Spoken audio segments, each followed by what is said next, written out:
Hi, I'm Amy, and this is A-Star Reads, and October's here. I don't really understand what happened. Something happened, the year's flying by, and it's time for spooky season. It's gonna be time to take our Christmas ornaments out soon. I think we just put them back, so I'm kind of pissed about that.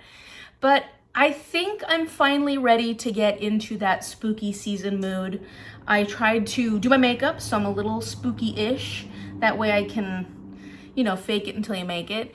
And I am ready to read some scary books. And I kind of wanted to force that onto my TBR this month, so I'm actually doing a Halloween theme for the game of Bookish Life. And I'm really excited to share with you guys because Shell and I put together this incredible bingo board. And what I mean by that is Shell actually put the whole bingo board together, all the prompts and stuff, and then I decorated it and actually colored it and made it into a pretty bingo board. So really this was Shell's work. And Shell was trying to help me create a readathon that I could share with you guys and we would have during October that was fun and spooky, but knowing that school was starting this month, I just wasn't prepared.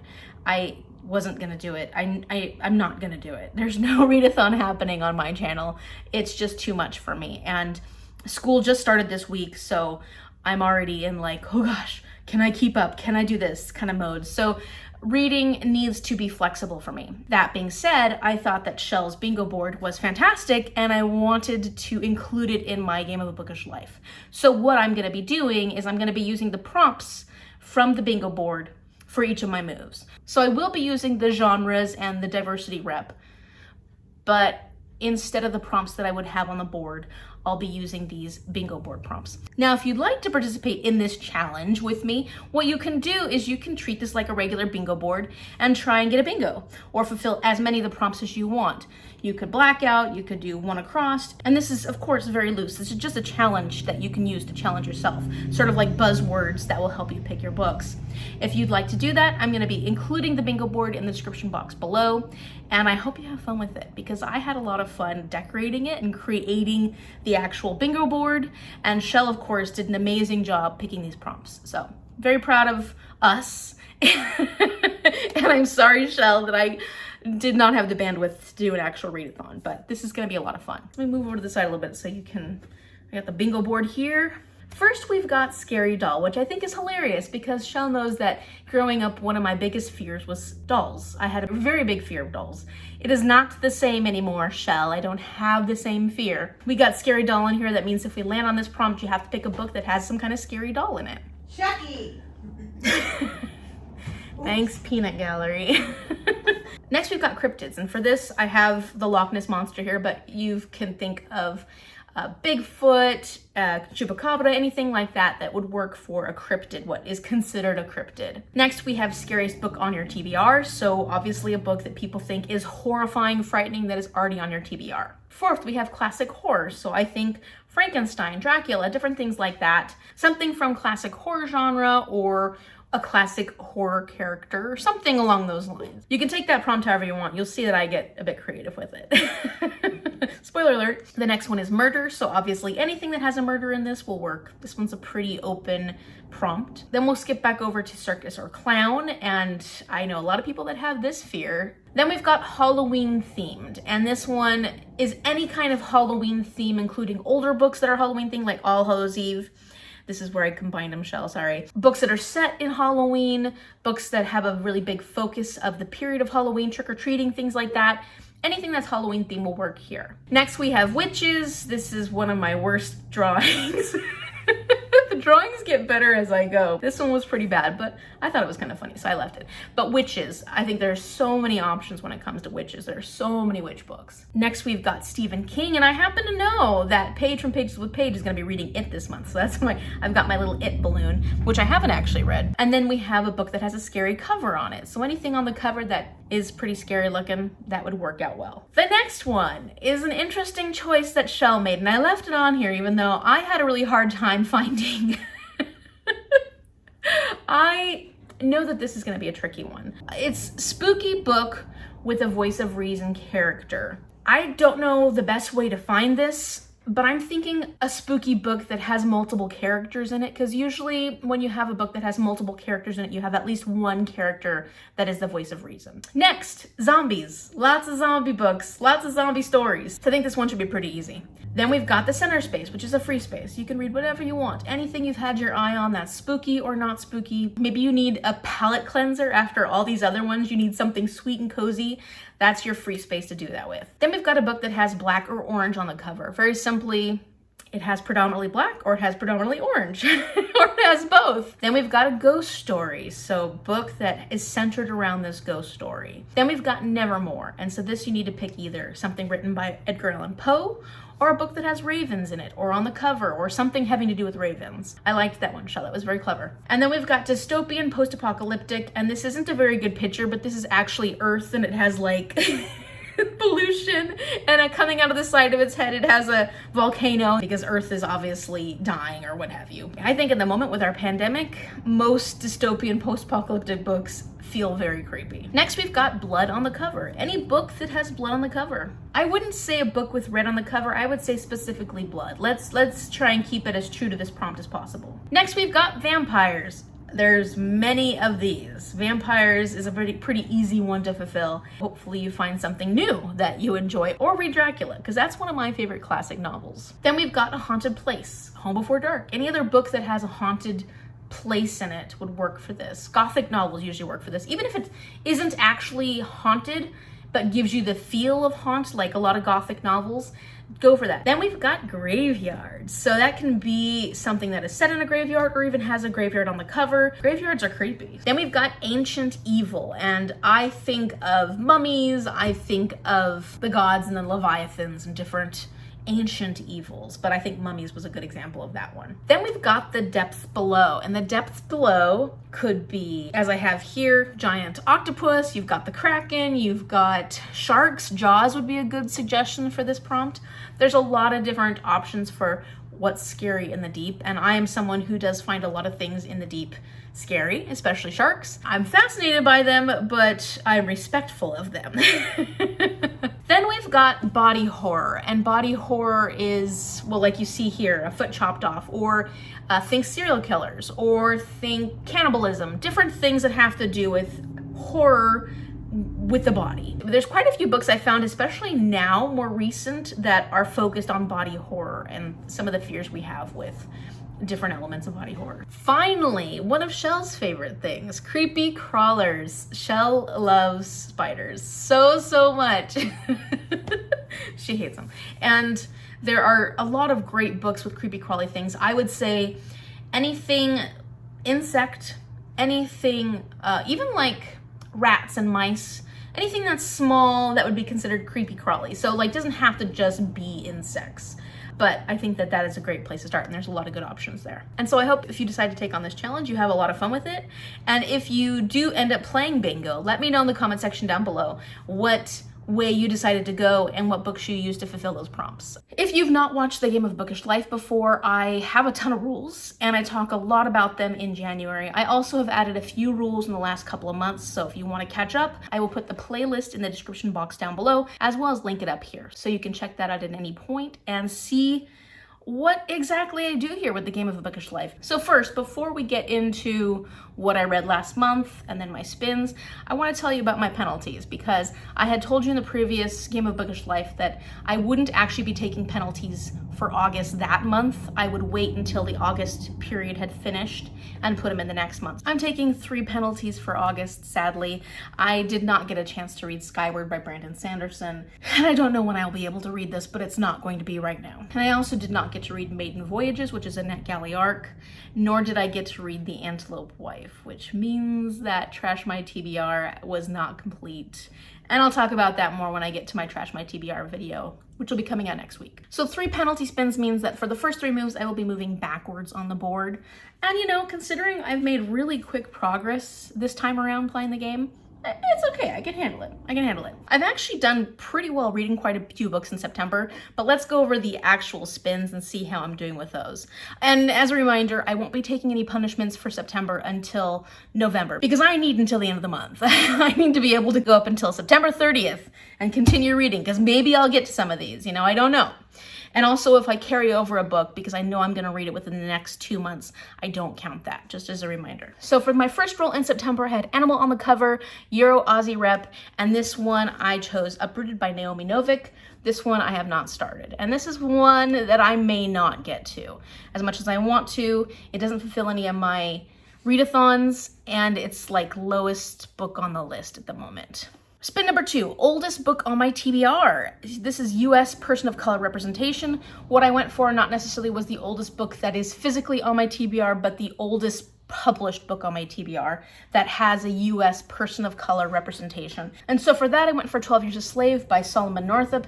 And this one, I am almost halfway through. I'm listening to this on audiobook and I'm getting close. So I have started this and I will finish this. Spin number 3 was my choice. Fantastic. I chose Leviathan Wakes by James S.A. Corey.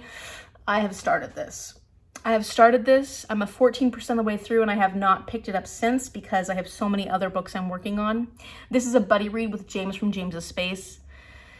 And yeah, this last month, buddy reads have not been my strong suit. So I might be putting a bit of a pause on buddy reads for a little while. Definitely not my Rumble the Elderlings one, but I'm not doing so well on those. And I don't like being that buddy read partner that's not pulling my own weight. Spin number 4 was my choice, romance, and for this one I chose China Rich Girlfriend by Kevin Kwan. I have finished this, so I have finished one of the books for my spins in September. Spin number 5 was by a new release, adult fiction, and for that one I chose The Personal Librarian, and this one I have not even started. I do have this one as some of my prompts for the Magical Readathon and I think also the Not Safe for Workathon, so my goal is to get to this one, but we're running out of time this month, so it may have to be carried over.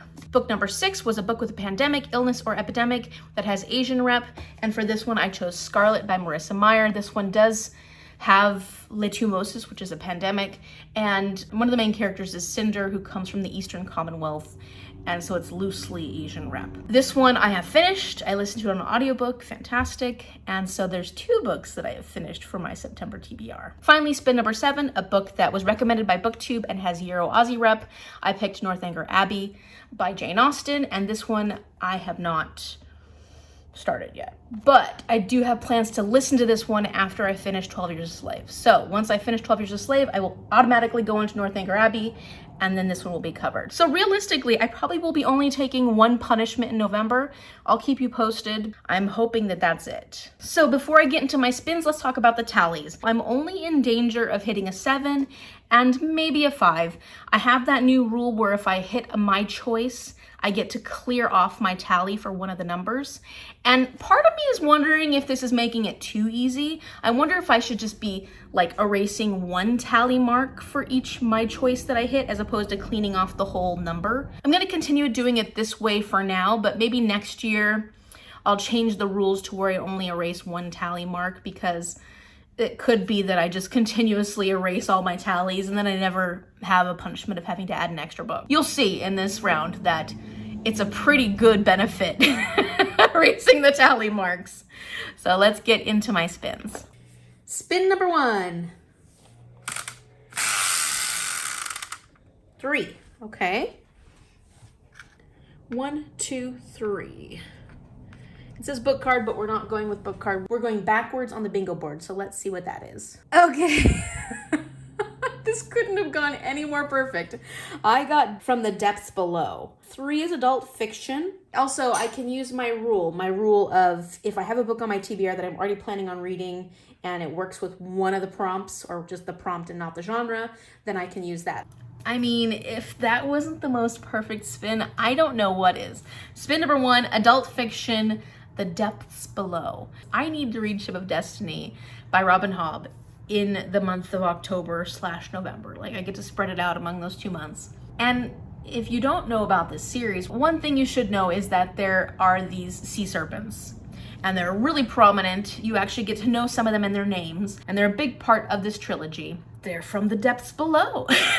So, I mean, it may not be a Halloween type book, but it still fulfills the prompt. So I'm really excited about this. This is a buddy read that I'm doing with Shell, Magda, and maybe Paige. I don't know, Paige, are you doing this one too with us? This is the 6th book in the Realm of the Elderlings series, and it's the 3rd book in the Live Ship Traders series. So we're continuing our little journey through the Hobb's Realm of the Elderlings, and this is the next one that we get to read. And I'm really excited about it. I'm currently working on Mad Ship. I have been loving this particular trilogy just because I really like books set on ships. And this series follows this Vestrit family who has a live ship named Vivacia, and at least in the beginning of it, we're trying to figure out who is going to be the captain of Vivacia.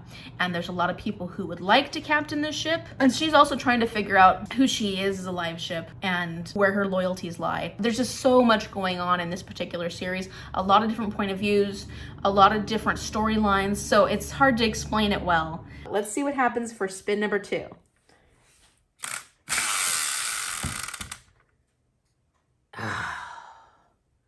I've kind of learned that I shouldn't be spinning in the same direction with the same amount of force, so of course I'm going to get the same number twice. All right, we're going back another 3 spots. 1, 2, 3. My choice! My choice, as you learned from the last time, means I can clear off any of my tallies. So as you can imagine, I'm going to clear off number 7. And then I'm also going to go back another 3 spots on the Halloween board. Let's see what we got. Okay, so that is a haunted place. And the prompt is adult fiction, so that should be pretty easy. Spin number 2. This one was adult fiction, haunted place, and it was my choice. So I get to erase a tally. I erased number 7 because that had 4 marks on it, so it was perfect. Erased it.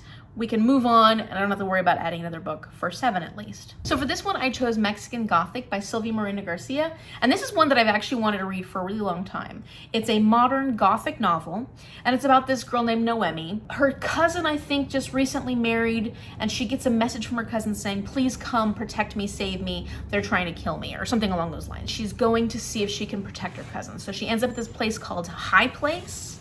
It's this old house in the Mexican countryside, and there are creepy, scary things going on, as often happens in a Gothic novel. And so usually Gothic novel houses are haunted. So I'm considering this a haunted place because I think it is. I do like Gothic novels a lot. And it just so happens, I picked this one because it's on my to be read list and I've wanted to read it for a long time. And it worked out for Haunted Place. But then I went to look and see what my Down Memory Jane read-along book is. It was this one. It was Mexican Gothic, because this past month we were supposed to read Northanger Abbey, which is a Gothic novel written by Jane Austen. They didn't pick a retelling, because this isn't actually a retelling of Northanger Abbey, but they wanted to pick a modern Gothic novel that would kind of give you the same vibes that Northanger Abbey would have given you having read that. So this is for the Down Memory Jane read-along. I didn't plan that. It was very shocking for me to go and see that this was the book that I was supposed to read for this month. So fantastic choice. See, I'm telling you, my game is just loving me this month. Don't jinx yourself, Amy. All right, last punishment roll. Spin number 3.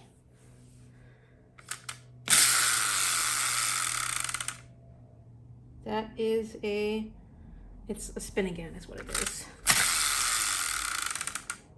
7. Oh my gosh. I just cleared off 7 because of my choice.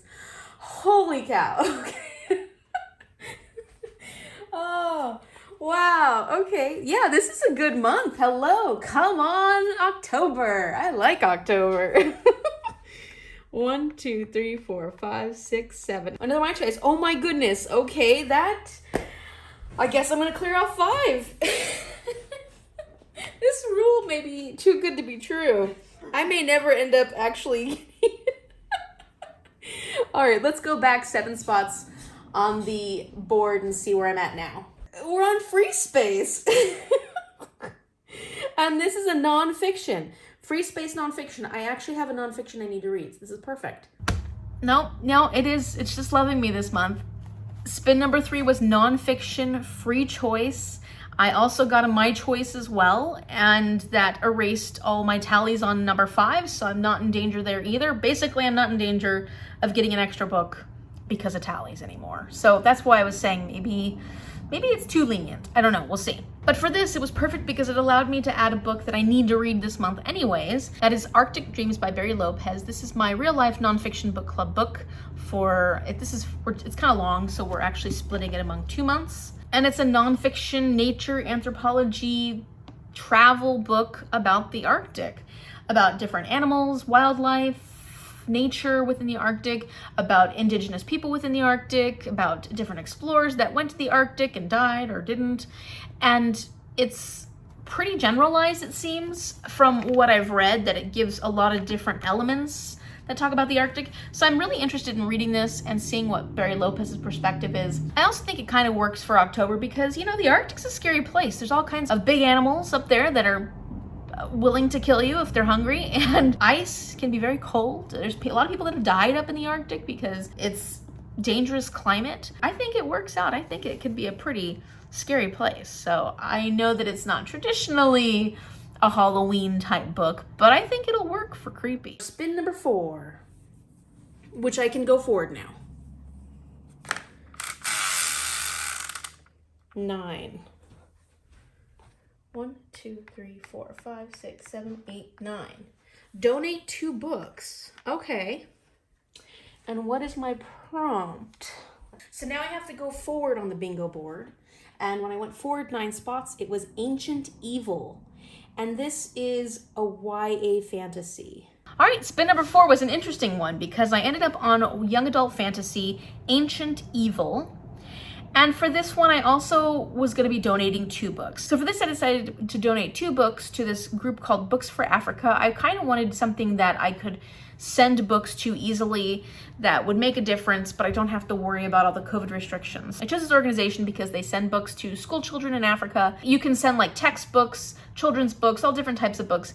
And you can actually send them physical used books that you have, but you can also send books through their Amazon wish list, which worked out for me well because then I could just go pick a couple books and send them to them. I don't have to worry about shipping anything.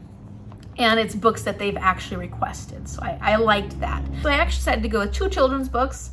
One, because I want to encourage women in STEM, and the other because this girl loves the library and I want to encourage reading in young children. So I picked those 2 books. I'm really excited to have sent them, and I will link all the information for Books for Africa down below if you'd like to send books or if you'd like to unhaul books to them. They have some requirements, specific things they're looking for or not looking for, so keep that in mind. So for this spin, YA fantasy Ancient Evil, I went with The Lightning Thief by Riordan because it's YA fantasy, and Ancient Evil, Percy Jackson has to go to the underworld to, I don't know what exactly he's doing in the underworld, but I know he needs to stop a war between the gods. And in the underworld, there are a whole bunch of ancient evils.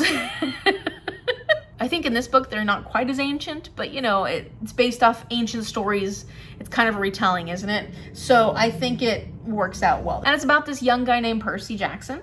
He is going to boarding school, but he's having a lot of issues with his temper, and he's not doing so well in school. And so his mom actually sends him to this camp called Camp Half-Blood for demigods because it turns out his father is Poseidon. Something along the way happens. Zeus gets mad at him, or I don't know exactly what happens. I haven't read it yet. But he has to try and stop a war between the gods. And to do that, he needs to go to the underworld. And there, I imagine we will encounter ancient evils. All right, and it looks like this is probably going to be my 5th and final spin unless I land on something that adds a book. Let's go for spin number 5. Okay, let's see what we got. 1, 2, 3, 4, 5. Oh, shit. No. Oh, I'm so bad at this. Okay, I've got to move forward 6 spots on my bingo board to find my prompt, and I will be adding 1 more book. So that is Scariest Book on my TBR. So the diversity rep on this one is North America, not US. Actually, I have the perfect book for this. Oh my gosh, that worked out so well. Spin number 5. I'm telling you, this game was made for me. It was made for me. This one is North America, not US representation. Scariest book on my TBR. And back in April, March, one of the books that was on my TBR was Headhunter by Michael Slade, because my friend Bryson was the person who was supposed to pick a horror mystery thriller for me, and he chose this one because he loves it, and it's also a really frightening book. Apparently it's supposed to be one of the scariest books, or at least he's a pretty unique guy, so I know that if he chose this for me, he did it because he thought it would be funny, because it was so scary. Bryson's a jerk. I love my friends, I swear. So I tried reading this during Becca's like 48-hour Bookoplathon at the time, and it's pretty dense. It's not a good book to read for a readathon. So I didn't do well getting this one done, and I didn't get a chance to read it that month. However, I talked to Bryson recently, and we made an agreement that we will make sure we read this book by October 31st. We have a deadline, and that way we get it done. And it kind of gives me incentive, because I'm a little nervous about reading it because I know how scary it's supposed to be. But, you know, other books come up and it's a lot easier to see, oh, well, I'd rather read that book, which seems a lot nicer and sweeter and fun. And so this one is not a big priority, but I'm going to be reading it. So I have to have this one done by October 31st. It's our agreement. And what is it about? What is it about? Okay, so the reason I say this is the scariest book on my TBR, because based off the ratings and whatnot, I've heard that this is a really frightening book. So I'm looking forward to it. It's about this serial killer in Vancouver who is basically killing women and chopping off their heads and sticking them on pikes. And there's this group of Mounties called the Special X who deal with serial killers and different special scary cases like this. They're trying to find who this serial killer is before he kills more people. I think they don't actually find the evidence of the heads, like they find the bodies, but they're not finding the heads. They're just getting snapshots that the killer is sending of these heads that are shoved on pikes. So this would be a good example for body horror. It works for that too. And so I can't wait to get this one actually read, and then I'll be able to talk to my friend about it, and we'll see if it destroys me, because I don't read that many horror books. I tend to be okay for the most part with scary books, but we'll find out. Now let's hope this is my final spin. Spin number 6. Fingers crossed. No more spins. I don't see how I can get another spin. I don't think I can. 8. 1, 2, 3, 4, 5, 6, 7, 8. Respin and move backwards. Okay, so 8 doesn't count. 1. Not bad. Not bad. Okay, I can take that. 1. I'm still getting close to that end there. Look at how fast I went through the board this time. 1. Okay, so then I'm going to move forward 1 on my bingo board, because overall this was a forward movement, and that is classic horror. This is middle grade classic horror, so I'm not sure what I'm planning on doing for that. All right, spin number 6, middle grade, and this is classic horror. So I stretched this one. I'll admit, I stretched this one quite a bit. It was kind of hard to find books that had classic horror characters. There were a few that I could find, but they were part of a series, and the classic horror characters came later on, and I was like, I don't really feel like reading those. What I ended up deciding to go with was Hide and Seeker. Hide and Seeker, because this book is actually on my TBR, book I do want to read, and Hide and Seek is a classic game, and it's kind of one of those things where you can imagine that if you're playing hide and seek and people start going missing, that would be pretty horrifying, right? So depending on who you are, or like if you get stuck in a spot that is kind of claustrophobic, that's horrifying too. So hide and seek, even though it's a fun game that kids like to play, there are elements to it that could be pretty creepy if you think about it. So I think it works for classic horror, and I'm making it work. It's just gonna work. It's gonna work. This is about Justin. His friend named Z has gone missing. People have found him. He's come back, thank goodness. But Z has been different ever since he's come back. He's not like what Justin remembers. There's something off about him. So they're having a welcome back party for Z to celebrate his return. All their friends from school and whatnot have come to this party, and they decide to play hide and seek. While they're playing hide and seek though, kids start going missing and it just goes wrong from there. It looks really creepy and it sounds like fun. So that's it for my spins. Not bad. 6 spins is totally doable. As far as other books that I need to read this month or fit in, or read-alongs or buddy reads that are going on, I already told you about my one buddy read, which is Ship of Destiny.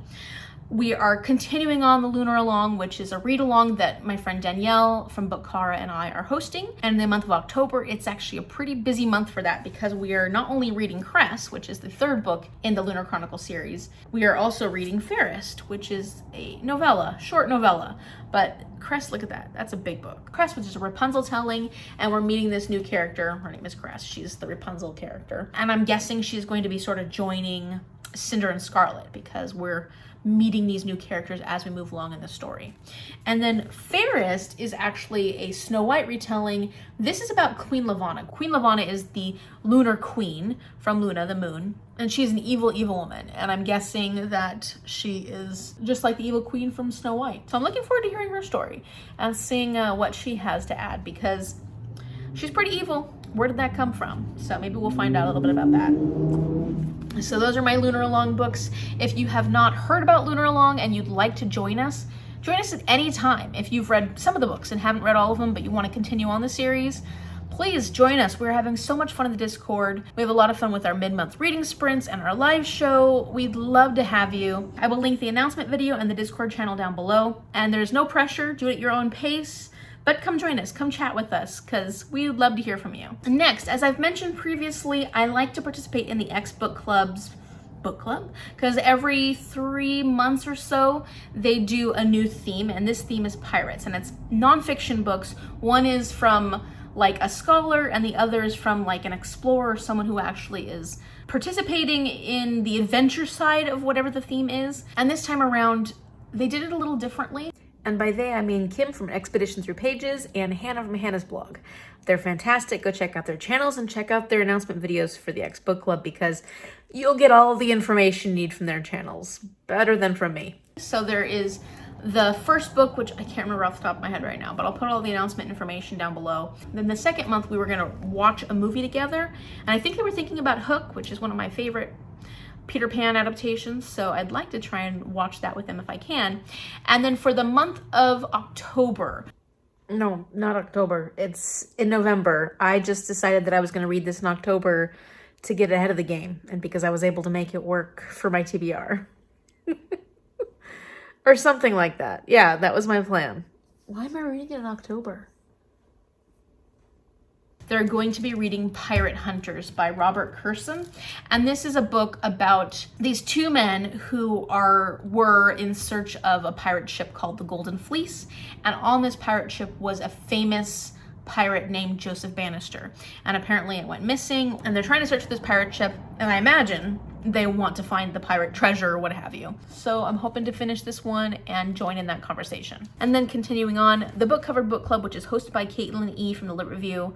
Absolutely love her channel, go check it out. The theme for October is book with teal on the cover, so the color teal. And I was like, oh, teal, that's interesting. But what actually works for it is pirates. There's plenty of teal on this cover. And then also, Cress has got this teal, like little bit of teal here, a little bit of teal in this part, some teal down here. And so it worked out well. Didn't have to add any extra books. And same thing with Buzzwordathon. The theme is elements. For that one, I'm going with the Lightning Thief because, I mean, there's water on the cover. Lightning can make fire. I think it works. I'm using it. And there's also elements in this metal. And there's definitely a lot of elements. I mean, I guess there's elements in everything if you think about the periodic table. This book is made out of elements. But we got water there, so I'm counting it as elements. So that's it as far as any special books I need to read. That's only 9 books on my TBR for the month of October, which is perfect because there are many, many, many, many books that I need to read from previous TBRs. I also will have a ton of reading to do for my classes this term. Not quite as much fun, that kind of reading. But I hopefully will be able to catch up a little bit in October. There is a possibility I will not play my game in November. And I'm telling you this in advance because I have quite a few secret TBRs that I would like to do in the beginning of next year that I don't know when I'm going to be able to read those books. I also have a lot of books that I would like to get to that I didn't read. For example, I've told you about books that where the authors have reached out to me or publishers have reached out to me and asked me to read their books. And I haven't had any time to read those books because I'm too busy trying to get books done for different readathons, for my game. And it's also going to be like towards the end of my school periods. And I know that I'll be stressed about that. If I do, it'll be easier. It might be middle grade themed because I know there's Believeathon next month. So it might just be middle grade themed and I pick less books, or I only pick books that are middle grade. We'll see. And then in December is my 12 Days of Christmas Carol Advent Calendar Challenge. I will not be playing my game because I will be doing my Advent Calendar, which I'm so excited about. I'm planning that and it's coming along great. I can't wait. I can't wait. I can't wait. It's going to be so much fun, and I hope you stick around for that as well. I will definitely be coming back to my game in January because that is my 1-year anniversary, and I haven't quite thought of anything fun to do for that. If you have any suggestions, let me know in the comment section down below what kind of fun things I could do for my game for my 1-year anniversary, what would work well with the Game of a Bookish Life. Per usual, I'll be doing Magda spins after this, so stick around for that. She gets some interesting choices, especially for the Halloween ones. I don't know how she's gonna do some of these, but stick around so you can see what kind of craziness that is. Give me a thumbs up if you enjoyed this video and subscribe so you can see how I enjoy reading these books if I survive through Headhunter. Thank you so much for watching and I will see you later. Bye. Okay, so Magda is starting off right here on my choice. And as far as her tallies go, if we land on a 2, she has to add an extra spin. Also, 1 and 8 have 3 tallies, so those are possibilities. We'll see how things go. Also, Magda's not going to do the whole my choice clear your tally board thing. She's just going to keep it the way it is. I'm not sure if she wants to participate in the Halloween version, so I'm going to tell her the Halloween prompts as well as the regular prompts. So we're going to go with both choices. And of course, Magda, you can do whatever you want, but I want to give you all options just in case you do decide to go with the Halloween board. So let's start with spin number 1. Starting with 8. 8's not so good, Magda. That's not what you wanted to land on. So we'll go to the stop sign because that's where we're stopped for now. 8 is a romance, and the prompt is book about love, romance, or prominent relationship, which is nice, right? Unless you want to do the Halloween version, in which case it's a romance about witches, which I think that's a fun one. I think that's a really cute one. All right, so let's see if she's going to pass stop. 1 to 5 means she doesn't. 6 to 10 means she can pass stop. Let's see what she's got. You're stuck here, Magda. Now this is an adult fiction, which is a book about love, romance, or prominent relationship. So that would be easy. Or it could be an adult fiction. This is a tricky prompt that Shell came up with. A spooky book with a voice of reason character. So basically, any book that's scary, spooky, but has a character that's like, no, let's not go in there, because that's stupid. I don't know how you figure that out, but if you can find something for that, Magda, I would be impressed. So those are your 2 options. Spin number 3. Let's see if we can pass that stop sign, Magda, or else you're just reading a whole bunch of romantic books this month. 6, you're passing it. Okay, let's see what we're going to actually spin now. Oops. Well, that was a spin. All right, let's see. 1, 2, 3, 4, 5, 6, 7, 8, 9, 10. So this is YA Other, book with a complicated relationship. Or it's YA Other, book with a graveyard. That one would be pretty easy, I think. So far, we haven't had to add any new spins yet, Magda, so that's good. Let's see what we're going to do for spin number 4. 8. Oh! I just jinxed you, Magda. You're adding another spin. Sorry, Magda. I'm so sorry. And we are stopped on book I own that's a romance. Or it's romance with a classic horror character, or classic horror in some sense. I'm sure there's some strange romances out there that might include something like that. That would be kind of cute and fun. All right, let's go to spin number 5 and see if you're going to pass that stop sign. Oops. No, you're stuck on the stop sign. Oh, interesting. Okay, we've wrapped all the way back around. And this could either be an adult horror thriller mystery book I own, or it could be an adult horror thriller mystery book about witches, because we're back on the witches prompt. That worked out pretty well. Okay, so what we can hope is your final spin, Magda. Spin number 6. Let's see if we're passing that stop sign. You're stuck on stop still. You're safe with 3. That's an adult fiction book I own. Oh dear, okay. You're getting all the same prompts, Magda.